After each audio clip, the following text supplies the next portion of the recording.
This is anchored by the newly launched 24-hour economy policy. Now, beyond the headline promise of 3-shift, round-the-clock production and services, the plan is supported by structural reforms and targeted programs designed to absorb new labor market entrants and tackle youth employment generally. Now, that's why in this edition of Hot Issues, we explore how government is preparing for the tectonic shifts required for the promised 300,000 new jobs per year to be realized.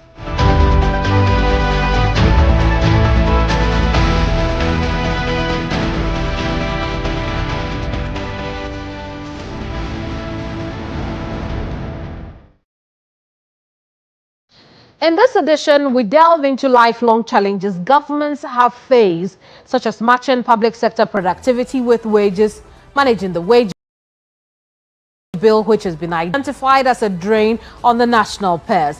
But also, what difference will this new government do for pensioners or when you retire?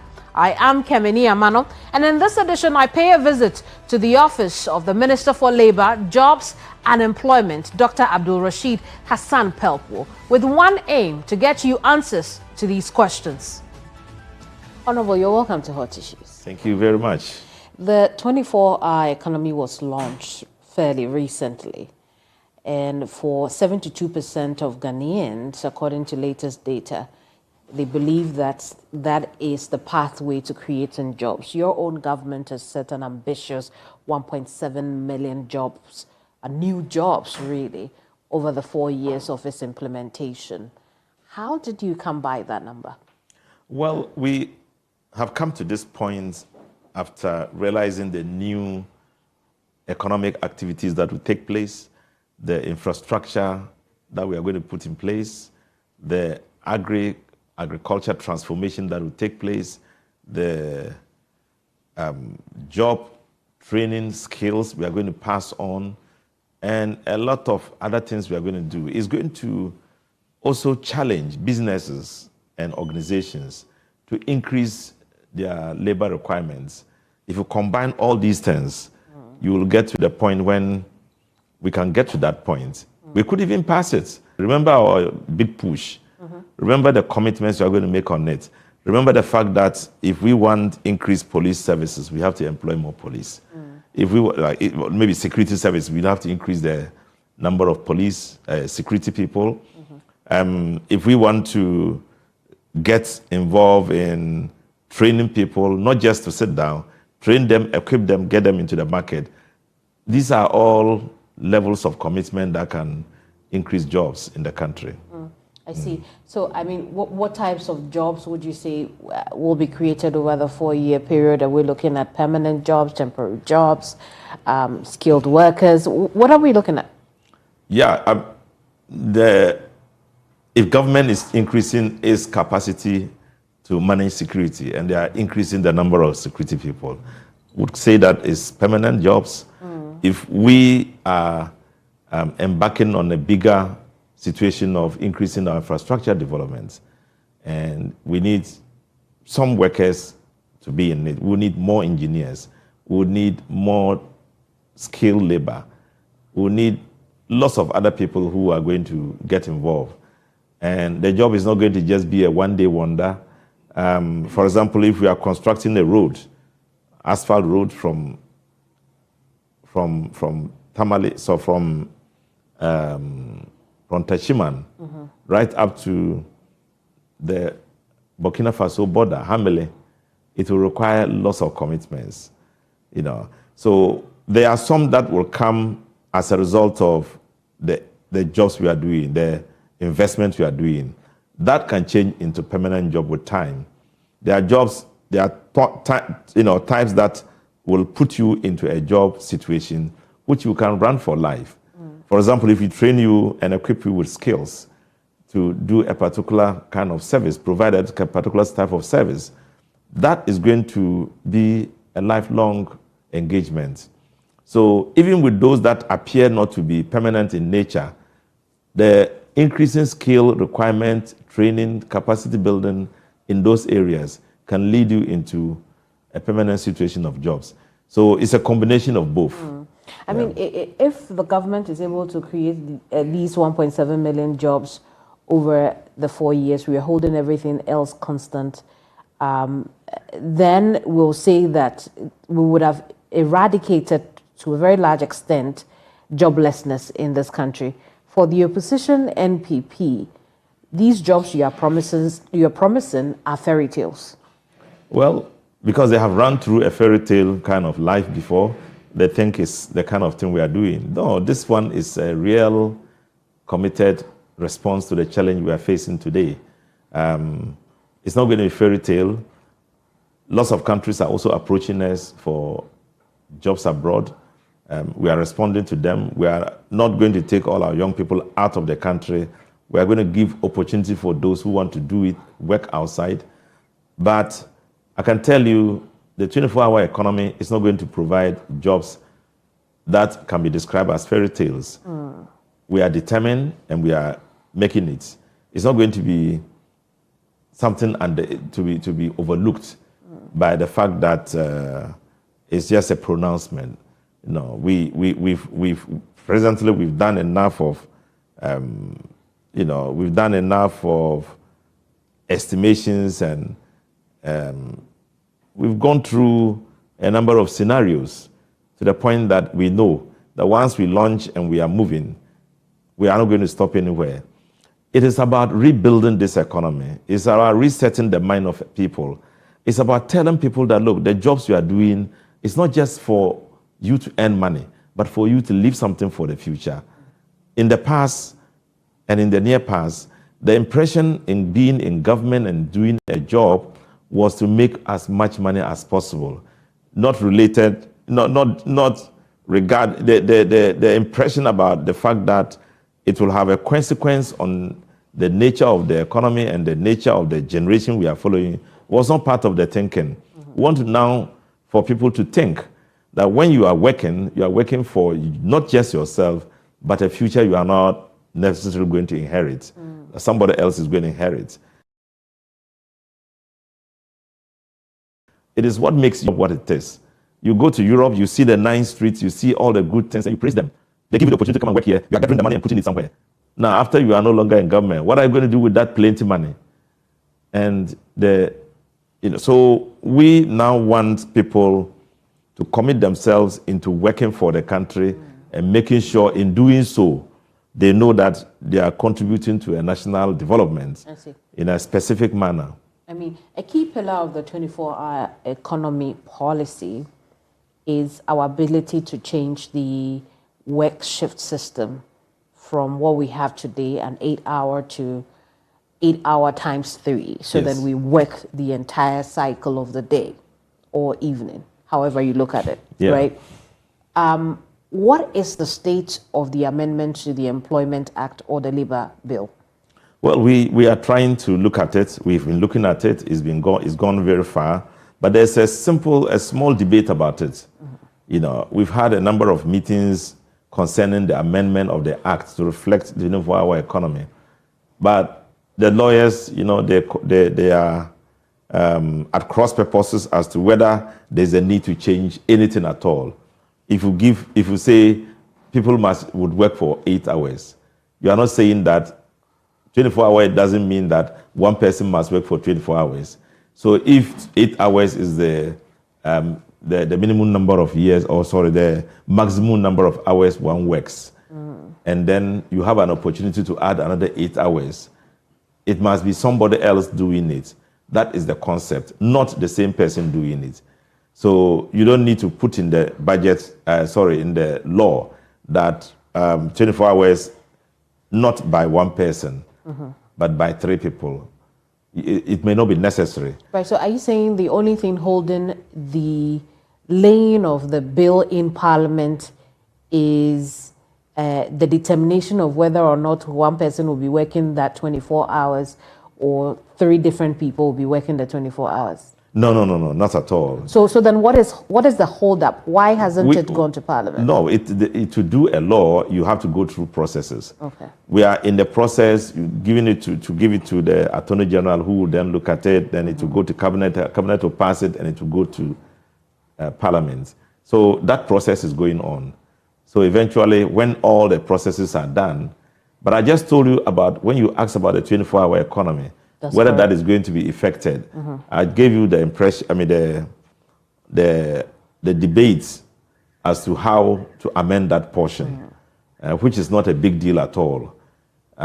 Today I was speaking with the first deputy speaker, and he thought that there was no need for amending that part of the law. There are other areas that we are looking at. So eventually it will come to cabinet, and then cabinet will pass it on to parliament. I mean, but, for clarity's sake, the work on the labor bill had been started by the NPP. So by the time the NDC came to office, they had finished with work on the labor bill. Is that correct? It's not correct. Okay. Where had they got to by the time you came to office? When I got to office, I realized the committee had not finished doing the work. There was a proposal for me to change the committee and appoint a new committee. Right. Because we wanted the thing agently, I asked them to go back and present me a report of what they have done. They have done that, and I'm giving it to another committee to examine and to finalize the issues. Government is a continuum. Once it had been worked on by people who knew the law, who know the law, interpretations on the issues will only result in us saying that this thing doesn't mean what our policy stands for. But within the scope work, the framework of how the labor law should look like, there are very basic areas that we don't dispute about. But we simply wanted to reflect the present legal circumstance in our perspective about the policy of labor, especially the job, international labor migration issues, and of course the 24-hour economy. So we see that these should be captured in a manner that should not erase them, or that should not warrant a second revision when a new government comes. They have to be permanently inscribed, and they should serve the purpose of our advancement in the labor law of Ghana. Yeah. When can workers expect that the draft bill will get to Parliament? When can they expect that you will take the amendments to Parliament? In about a week or two, the committee will give me the comprehensive position they have on it, given the guidance we have given them.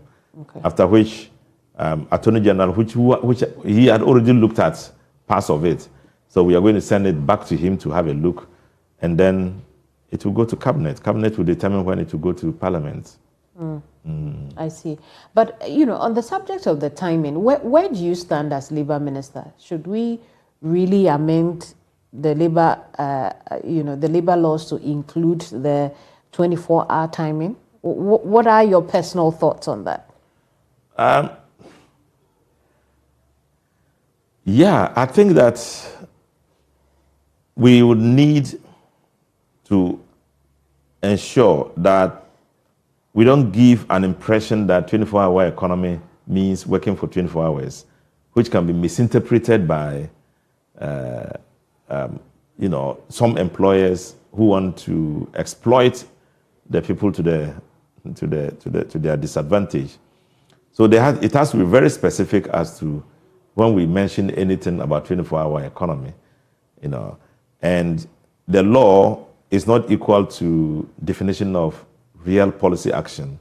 It should give broad understanding of policy, which then can be interpreted by a legislation, an ally, a legislative instrument. So the instrument should now come and specify all these things to the letter, so people know that 24-hour economy, 3-in-1, and all that. It will be explained further in an ally, and so that's my opinion, that we should leave the broad definition of the law within the labor law, and then the interpretation of it in the detailed manner will be found in the LI. How many jobs would you say that your government has created within this short period that you have been in government? I wouldn't be able to explain it down, but we've done a lot. Okay. We've done a lot of job creation. Right now, I mean, because it's something that is going on, you wouldn't be able to put a hand on anything. But I can tell you, the Ministry of Labor has inspired a number of job creation through the agencies all over. And along the line, maybe by next month, we'll have reviewed the 6 months that has passed. And then we would see how many jobs have been created. By the numbers. Yes. We have worked with a number of agencies who are creating jobs, and then the opportunities are there for people who are taking advantage of them. The Youth Employment Agency is doing a lot, passing on information to young people to take advantage. In our case, we are now working on about 2,000 to 3,000 people we want to send abroad, and they are also there. So because there is a dynamic process, it won't be easy to put on a specific number and say we have created this number of jobs. We'll take a break. When we come back, let's look at some key labor issues like pensions, like labor productivity. You mentioned earlier labor migration. We know that the ministry has been doing some things already. We'll look at all those things and then we'll narrow it down to concerns that have been raised by labor in public sector. Don't go away.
Rashid Pelpo. We've been discussing issues to do with the 24-hour economy and the bid to create jobs, some 1.7 million of them over the next 4 years.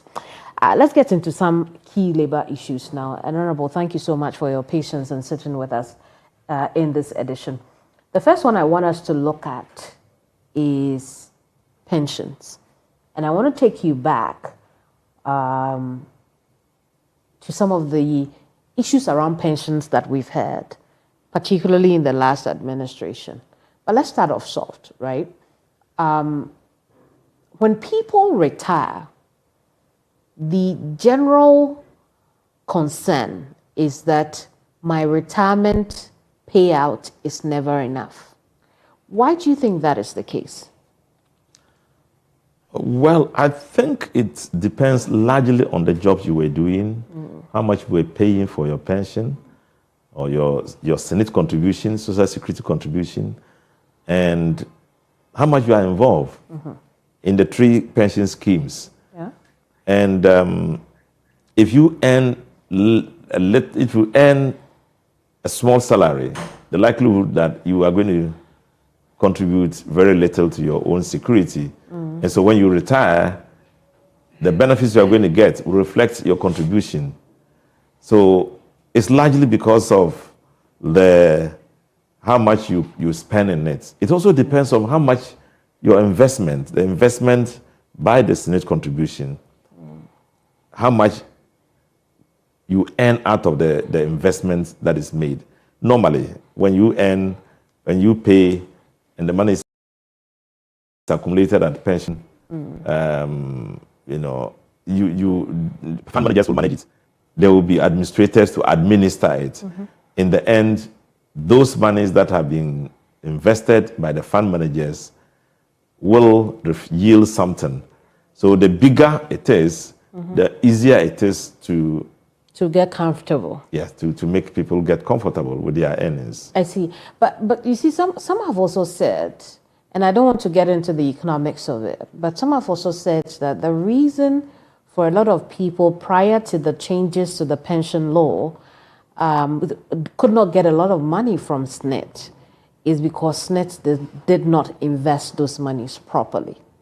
Now, we've seen an example in the last administration when red flags were raised about certain business transactions that SNIT was entering in. Now you are in office, in charge of labor. What measures are you putting in place to ensure that those investments that SNIT makes with people's monies, with money that current labor is paying into them, are put to good use so that the interest accrued to the people, the amount of money they are able to pay them, is enough? This is a very important issue for me and in this ministry. We are simply regulators of the pension fund. And so what we do is to make sure when the money comes in, it is properly managed, you have the yield and properly stored for the pension. Sometimes the fund managers would not manage it the way that will yield the greater profits or the greater advantage. Now, the question is, if that is what it is, and people are not getting the real kind of earnings, why is it so? Yep. The why can be answered by the kind of people who manage it, and then the legal processes that are involved in making sure those that are managing it are compelled to manage it well. And so in this regime, we are getting the fund managers ready.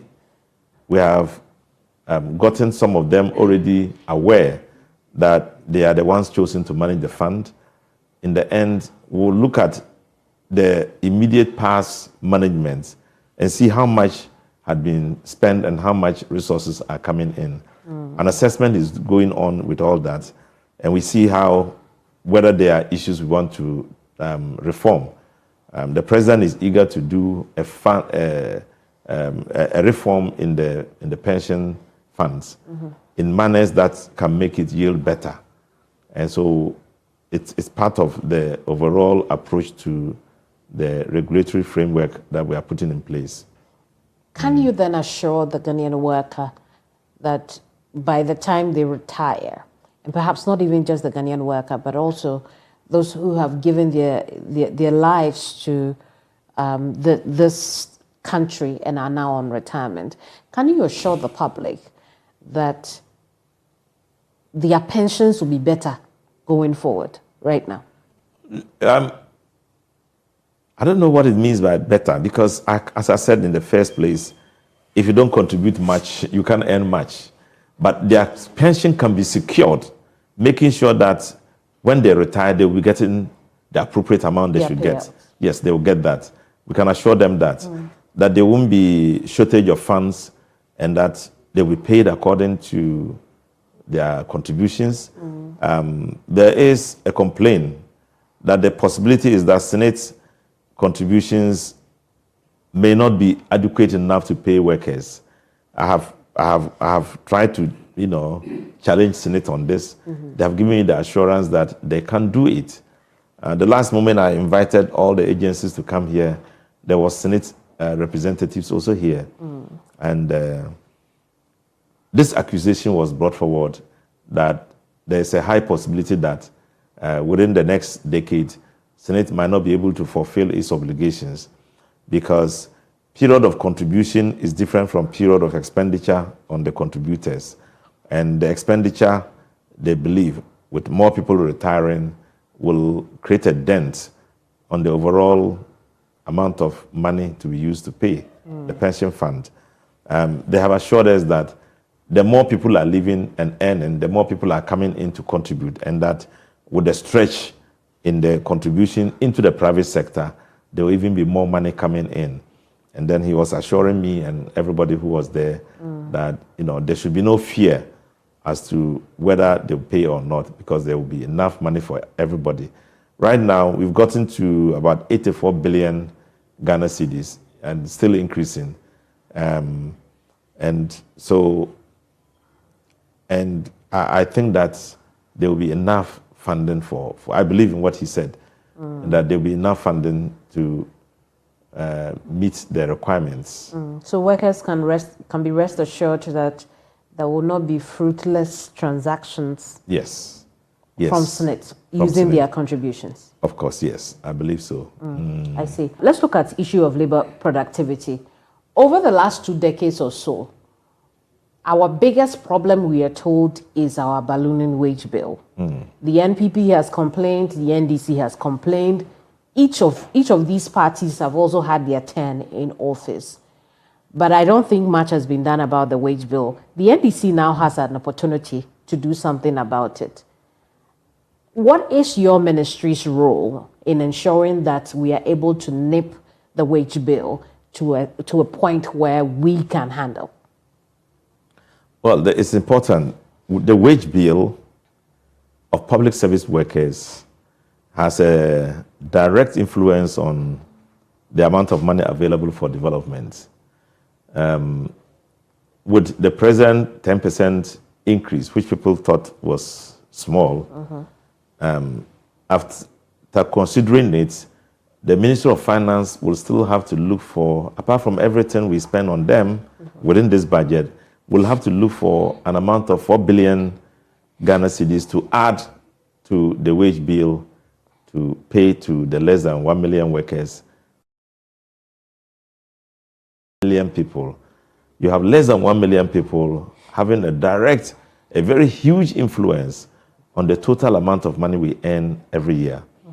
So, as a result, we are very keen about the wage bill. It has a big influence on the total amount of money we use for employment, for development. And so you ask yourself, the more you increase the wage bill, the lesser you have the capacity to develop in other areas. Should we continue to employ more people within the public service? In the last administration, so many people were brought into the public service. I know of an organization that had less than 1,000 people, less than 1,000 people. By the time the MPP left, there were over 3,000 people being paid by the from government's consolidated fund. And so you ask yourself, should we continue to do that, or should we encourage private sector involvement so as to shift away from government being the largest employer and government being the only secure way of getting a job and getting payment into, or should we encourage other forces, other situations to come in? For example, if you take private sectors, just like MTN, for example, or any of the telephone agencies, or any of the mining companies, or you realize that the benefits there will even be better than working for government, and that they could also be permanent, because these are institutions that have come to stay. Should we boost such institutions to be in better position in Ghana? Should we create more situations for more such institutions to come? What do you think the situation should be? Banking sector, finance sector, and all those other. And I think that our objective is to create more opportunities for people to come in, for more businesses to come in, more foreign direct investment, more domestic investment, more viable investment capabilities of companies that will absorb labor. So it will help government to move on with using public money in developing public projects. Rather than using it, use it to pay yourselves. So it's something that we are looking at in a deeper form. Would you say that the reason our wage bill is burdensome is because we are not able to link public sector productivity to the number of people who work in the sector? Yeah, mostly public sector productivity are social services, are not paid for, are not profit organizations. They are not looking for profit. You don't earn enough when you are working for the public, and that's what the public wants, and that's what we agree to structure the government. We are not public profit-making organizations. So we don't expect to gain enough out of that. And so sometimes workers, the salaries workers earn is just enough to keep them going, And so the wage bill, as it grows, it hinders development. But paying workers is part of the development because they have households they go to take care of and all that. So it also helps government not to worry about households if the pay is good. But the productivity means that we need to create a more conducive atmosphere for people to work and earn. For example, if you are working as a road minister, you are working in the public service in the Ministry of Roads, we expect that the consultants you hire, paid by government, must supervise the work so much that the work can last for 10 years, if they say 10 years. If they poorly supervise the work, rather than 10 years, it will last for 3 years. And then the nation loses. What it means is that the productivity we expect from them has reduced. It's not even there. It's absent. If, for example, again, basic something, be in this ministry, make sure you provide room for negotiation of workers so workers don't go on strike, and then do A, B, C, D, and then you don't do it, and workers go on strike and don't produce. It affects the whole country. Productivity is low. The people who should have been there to work, not just the minister, the people who should have been who should have been there to work, do A, B, C, D. If they are not doing it, then things will go bad. If you go to local government, if you go to any of the ministries, you are not earning money from there. But your position is so instrumental that you work to provide a conducive atmosphere for the nation to strive. For people who want to go into the private sector to go into it easily. People who want to register to do private service, private sector work. They go to register, you ask them to pay, they want a job, you want them to pay before they get a job. Then they stop getting the job, putting up the investment. You have not been productive. So productivity in the public service is crucial because it provides enough room for the private sector to thrive, for people to live in comfort, for people to invest in other areas. You don't take money from people who want to register their businesses. You don't take money from people who have invested their money in a government project and want to earn to be able to do an additional job. Then you go and take 10% from them or something from them. The service that you are providing is not efficient. So public sector workers will not be efficient if they are not committed to the job. They may not earn as much as they want, but you have taken upon yourself to do that job. So to link your job with productivity is critical, meaning do exactly what you are supposed to do and do it well. What then are the checks and balances to ensure productivity? Checks and balances is just simply the laws that guide against doing the wrong. But how is your ministry implementing those laws? I'm not the one to implement it. We have institutions that are also implementing the Serious Fraud Office bill. Serious Fraud Office, they are there. There's a law on it. If people don't do the right work and spend money more than what is expected, they take you on, And we have Parliament, we have the audit service, we have various instruments that are measuring our capacity and our seriousness to work. Where you corrupt the system, then you are called to book. And it's important that when this thing happens, the people are truly scrutinized, prosecuted, so the public can see that these are things that we need to do when we are working. These are things we don't have to do when we are working. But does your ministry take any interest in the work that those agencies do because it borders on labor? No, we try to make sure labor doesn't conflict in their duties. They don't fight. I mean, but we don't do estimation as to the productivity levels and all that. Isn't that problematic? The fact that we don't have a system that ensures that anybody who works for instance, in your office, you have over 5,000 people within this, under your belt, right? At the end of it all ministries, all agencies do a report. The report is brought to cabinet, to parliament. Parliament looks at it to see where there have been lapses, and then they take it up and point it out to the people. Okay. So those ones, it's a whole chain of process that our ministry will provide a report. The report goes to the Committee on Employment and Labor, and then they do a report to Parliament. Parliament examines it. Where the lapses are there, they point them out. Ministry of Energy, through the agencies, they all do a report, present to Parliament, and Parliament looks at it. So it's a whole chain of assessment process that enable us to view how effective labor has been over the period. I see.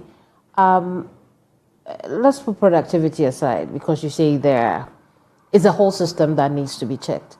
Because then, among other things, you remember when the first term of Nana Dankwa Akufo-Addo set up the Monitoring and Evaluation Office to, among other things, check labor productivity.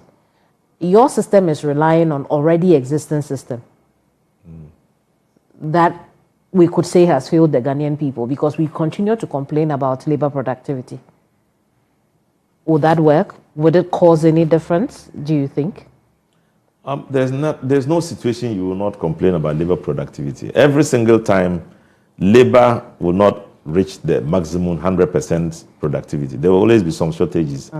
And what we need to do is to use the existing process to continue to monitor within the ministry itself. We have a monitoring and evaluation department here that does that and does a report. So where there's a challenge, we look at it, we know the challenge within each ministry. There's often an understanding of the whole transaction of the ministry. If there are failures, they know about the failures, and they address the failures within. Where there are failures and they cannot be contained within, that is where you find them in problems in transactions, and the parliament will take it on, and some of them will go to the Public Accounts Committee to look at the investment plus the output. What is the state of the single spine salary structure as you came to meet it? It's functional as we know it. There is a call for a review of the single spine salary scheme. That's and correct. we are looking at it to see whether there is a possibility we can review it and make sure the workers earn much more or adequately. The idea is not for workers... And equitably. Yes. But what is the nature of review that is being asked for? Oh, it's just to make sure it reflects the real needs of the worker. The workers are going to bring up the review, and then they'll be examined, and if there's a need, we endorse the review. Government will take it up, endorse it, and then, rectify it, make it reflect the circumstances under which the review is taking place. But I have read that a similar exercise was conducted in 2024. Then then at the time, the Fair Wages and Salaries Commission was headed by Benjamin Arthur. He had said that a report had been submitted already, a report had been made or produced and was going to be submitted to the tripartite committee. We know that CLOCSAG, one of the groups, has been calling a lot for that, the implementation of that report. Now, you tell us that you're looking at new reviews? No, it's the same thing. Okay. I'm talking about the same thing. This is the last regime. Okay. And Benjamin Arthur is a really great guy. He's technical in nature. I'm yet to get a copy of the review to examine it, to look at it. But of course, I've been told about the review and the call for it. The call for it. Yeah, and as it goes on, I hope that they would bring it to my office for me to look at. The Fair Wages will bring it to my office, and then we can pass it on to the tripartite committee to have a look at, and then to government to have for government to now take an action, even though government is part of the tripartite. I do want to look at the issues to do with labor migration. Since the government came, you've launched a number of efforts to ensure that labor is ethically harvested from the country. The president has been very vocal about it. The last time he spoke about it was at the EU dialogue, the Ghana EU dialogue. Yourself, together with the YEA, launched the Work Abroad program. How is that going? It's going on well. There is a lot of interest in it. Young people are showing a lot of interest in it. The YEA put across a portal, and right now, within a week, they gathered about 20,000 people, and they stopped it. We have lots of companies showing interest in working in the private sector, showing interest. Lots of countries seeking to have a bilateral with Ghana and a memorandum of understanding with me to make sure this thing operates. Yesterday, Romania came in to have a discussion with us to work on their own requests for workers there. We've had contacts from Canada, from Germany, from the Gulf, Qatar and Emirates, and all over. They are all showing interest in Ghanaian labor. What we now have to do is to be able to show, to be careful, not to be exporting labor we need. How are you ensuring that? That we are committed to getting people who have finished school, have stayed for 3 years, 4 years, 5 years, no jobs available, we can get them out to work. The aim is not at people who are already working. The aim is at people who are unemployed, have gathered some skills and capacities, and are unemployed and are seeking jobs. And in the near future, they don't hope to get the kind of job they need. We can allow them, export them to somewhere. And more so is that export doesn't mean permanent export. They are given a contract for 2 years, normally first round 2 years. And then after the 2 years, they come back. If the company needs them, they come to sign another memorandum of understanding and still continue to sign contracts with them. And so we can have a point at which we can say, look, this time we won't export labor. If we think that it's affecting us, we will put a stop to it. But for now, the nearly 30% of workers, youth who are unemployed. Are seeking jobs. And you're giving them an option. Yes. How do you ensure that when they leave the shores and go and apply their skills elsewhere, they're fairly treated? It is part of the laws of Ghana that we need to respect our labor. We need to treat them fairly. We need to observe their own rights. We need to keep them not as servants, but employees, and pay them according to what they work for. and ensure that they make choices by themselves. You know, the choice to go and work must come from the person. The choice not to work and come back to Ghana must come from the person. All these things are available to them. And again, all companies that seek to take our Ghanaian workers out of the country to go and work somewhere must sign a memorandum of understanding with me. And there are issues that are streamlined very clearly. What are the guidelines? What can we make sure we get out of the work they are going to do? Right. So you state all of them. I have about 4-page memorandum of understanding. You read it as the person going to engage my people. If you agree with them, you sign, I sign. And then I'll put in place a monitoring system. All the people going out will be taken note of. Will be properly monitored. Monitored, yeah. And we are encouraging them to set up WhatsApp platforms, and then put us in there. Where there's a problem, you just put it on the platform, then we work on it. Yeah, we won't tolerate situations where Ghanaian workers will go and will be maltreated. How many of Ghanaian workers have you sent abroad through the program? Right now, I know of the first 70 workers that were sent to Korea. Were welders. Which of the Koreas? South Korea. South Korea, okay. Yeah. There's also a number of 300 people who went through the system. I went to look at them, and they were supposed to pass out and leave. And also to Korea? No. Also not to the Gulf. Yeah. So those are just the beginnings. There are many more that we haven't certified to go out yet because of the due diligence. Make sure things are properly done, make sure they are properly taken out, make sure they are treated well, and all that.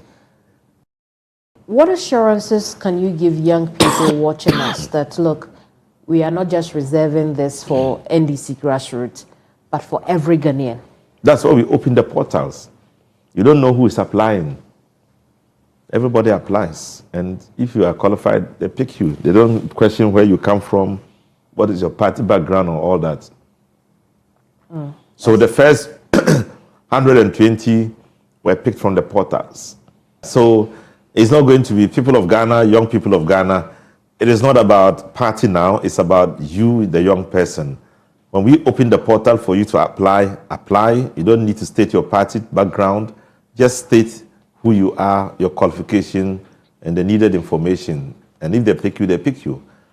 So if you want to address the unemployment situation in Ghana, you don't dwell only on party, you dwell on merits. Indeed.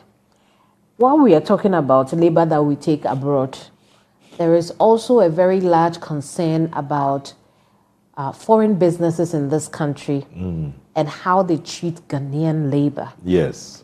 Especially in the private sector. What is your ministry's plan to protect local workers who work with foreign businesses, local workers who work with in private sector that are often maltreated? Well, we would encourage all people who are working across board that don't agree to be maltreated in this country nor in any other country. The laws of Ghana are against any kind of discrimination and are against any kind of slavery or punishment for people who seek to build their future by working for a company or an organization. If you are found, or if you feel strongly that your organization is maltreating you, just make a report to this ministry, and we will take it up seriously. You have the labor department. We have a labor department. Make a report there, and then we'll investigate it. And if they are guilty of that, if your employer is guilty of that, we will apply the Ghanaian law against them. You are a great guy. The people listening who are maltreated, you must not allow yourself to be maltreated, and you'll be protected by the state. I see. We'll take a quick break. When we come back, we'll look at the final issues to do with the National Labour Commission. We'll also look at the nurses who have been on strike and couldn't attend their last meeting. Well, now they have called off their strike, but they were on strike. And their last meeting was called off. They were very unhappy about it. You seem to have inherited a lot of anger from Labour before you came to office. It probably has nothing to do with you. No, not at all. But how you are handling it is what we'll find out when we come back. Don't go away.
Rashid Pelpo. We've been discussing issues to do with his ministry, and right now we want to look at the National Labour Commission. It is one of the arms of your ministry that has consistently complained about being under-resourced, underfunded. What is your ministry doing to ensure that it empowers the National Labour Commission to deal with labour issues? The ministry as a whole is a very important ministry. It stabilizes, with its functioning, it stabilizes the working population of Ghana, and it provides room for people who want to enter job for the first time to enter with the confidence that their interests will be protected. And so the Labour Commission is reflective of the ministry's commitment to make sure labour issues are addressed. So it's normally headed by a legal person, mostly a retired judge, so that they apply the laws, to address the labour issues emerging. Such a commission, because the fundamental role it plays, just like the Fair Wages Commission, must be given the needed support. But there is a routine in how the Labour Ministry is handled, in which mostly the allocations to it sometimes don't reflect the needs of the ministry. A new government has come, a new finance minister has come. I've had a lot of discussion with the Minister for Finance. He's determined to work along with me to make sure our budgets reflect our proper needs, and that the Labour Department or the Labour Ministry will not be seen to be running short of the funding it requires. That also means the Labour Commission will be taken care of. I see. So it's part of, I have an intention of even taking them away from where they are and placing them elsewhere to give them more room to operate. I've already communicated that, and I'm determined to do so. I see. So it's not even just the commission that is underfunded, but the ministry in general needs more funds. Yeah. Oh, I see. And what was the response from the finance minister? Very positive. Okay.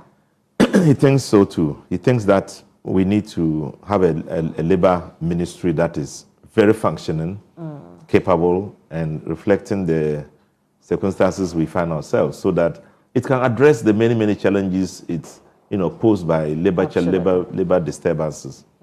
Absolutely. Finally, let's look at the labour troubles that you inherited. Yes. You were just hit by it. All of a sudden, many of the labour groups are bringing they are, aren't they? They are all asking for their pound of flesh. I mean, how do you feel about that? Actually, I keep explaining to them, it is in the best interest of Ghana to satisfy labor, to do the right thing, to make sure labor earns what they require. Only if government has the capability. We have inherited an economy that has a lot of challenges. In fact, remember the economy at one point, to GDP, the GDP to our debt was like 104%. What it means is that everything you earn in a year, you use your labor, you leave your debt, payment of your debt servicing, to pay for it and still look for 4% to add. So it got to a time when it was 80, 70, and the small is left cannot be used to satisfy the roads that we need, the schools and all that, and still pay labor in an increasing form. Still pay more money to labor. So it becomes a challenge to us, not just to stabilize an economy, but to boost the economy and make it satisfy the requirements of labor. And if we want it now, we will fail. Fail in the economy and then total collapse of labor also. Because if you pay more than you earn, you definitely are going to live in debts. And a debt is not what we want to run this economy. And that's why the finance minister, very intelligent man, in fact, after conversing with him, I often wonder whether other people knew what we were going through.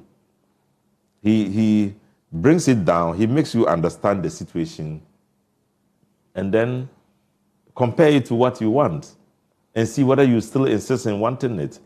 But workers always demand what they want.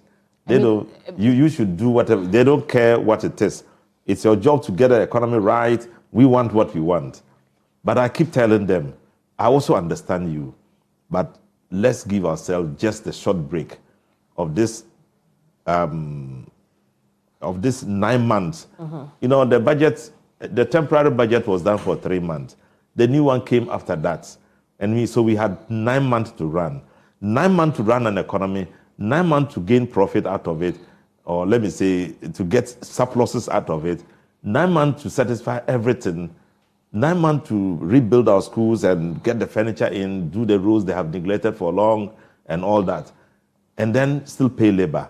So they should understand that we are in a critical period of transformation, and that we should give ourselves some time, not just government for some time, including you for some time, so we can get the economy stabilized to now serve us. If we don't make it capable of serving us, it can't serve us. So they understand. Just before I came here, I was having a meeting with CLOSAC, and they are asking for something. So I told them, and indeed, I'm having a conversation with the minister, and in the end, I postponed the meeting so I could find something concrete to come and inform them in our next meeting. And let me use the opportunity to tell CLOSAC that we care about you. In fact, we work with you. All ministries work with CLOSAC, other local governments, or at the ministry, civil service organizations. Your job is very important. We care about you, but we want you to understand the situation we are in now. And we want you to just be patient enough for us to end this 9 months and come back to you. It will be a better thing to have a stronger, viable, sustainable economy than to move the economy up to a point and allow it to break down. Ghanaians will not forgive all of us. So please, let's work together and earn together. We all need an increase in salary. It is good. So I want to make a promise that CLOSAC is one of my best opportunities to show that I'm working. So we will work together. Doc, thank you so much for talking to us. Yes, we appreciate your time with us. Thank you. I've been speaking with Dr. Abdul Rashid Pelpo. He is the Minister for Labour, Jobs and Employment. My name is Keminni Amanor, and this is Hot Issues. We'll be back next week with another episode. In the meantime, it's bye-bye from us.